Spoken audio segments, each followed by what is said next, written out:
विवान को बाहर खेलना बहुत पसंद था। उसे रंग बिरंगी तितलियों के पीछे भागना और बादलों में अलग अलग आकार ढूंढना अच्छा लगता था। लेकिन जब भी वो घर आता, उसे मेज पर रखी ढेर सारी किताबें मिलती। विवान के माता पिता मीरा और संजय चाहते थे कि वो स्कूल में सबसे अच्छा करे। वे रोज उसे पढ़ने के लिए मजबूर करते थे। विवान, खेल बंद करो और अपनी किताबें उठाओ, वे बड़े प्यार से लेकिन सख्ती से कहते। विवान के लिए किताबों के अक्षर किसी उलझे हुए काले धागे की तरह थे। जब वो पढ़ने बैठता तो उसे समझ नहीं आता था कि ये टेढ़ी मेढ़ी लकीरें क्या कहना चाहती हैं। उसका मन तो कहीं और ही भटकता रहता था।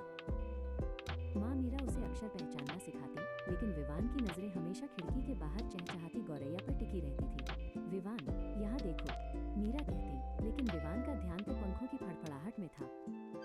पापा संजय उसे गणित की गिनती सिखाने की कोशिश करते। वे रंगीन मोती लेकर आते और कहते, विवान देखो ये 3 मोती हैं। लेकिन विवान मोतियों को गिनने के बजाय उनसे मेज पर सुंदर पैटर्न बनाने लगता। एक दोपहर जब घर में सब सो रहे थे, विवान चुपके से अपने बगीचे के सबसे कोने वाले हिस्से में चला गया। वहाँ उसने एक नन्हे से हरे कैटरपिलर को रेंगते हुए देखा। वो जमीन पर लेटकर उसे गौर से देखने लगा। विवान ने पास पड़ी एक सूखी टहनी उठाई और जमीन की धूल पर उस कैटरपिलर की पूरी यात्रा का चित्र बना दिया। उसने दिखाया कि वो कीड़ा कैसे एक पत्ते से दूसरे पत्ते पर गया और उसने कहाँ आराम किया।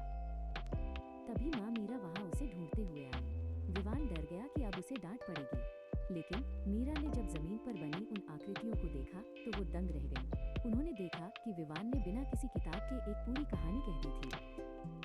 अगले दिन मीरा एक नई किताब लाई। यह स्कूल की किताब नहीं थी, बल्कि इसमें पेड़ पौधों और कीड़े मकोड़ों की सुंदर तस्वीरें थीं। वो विवान के साथ बगीचे में घास पर बैठ गई और उसे तस्वीरें दिखाने लगी। अब विवान को पढ़ाई बोझ नहीं लगती थी।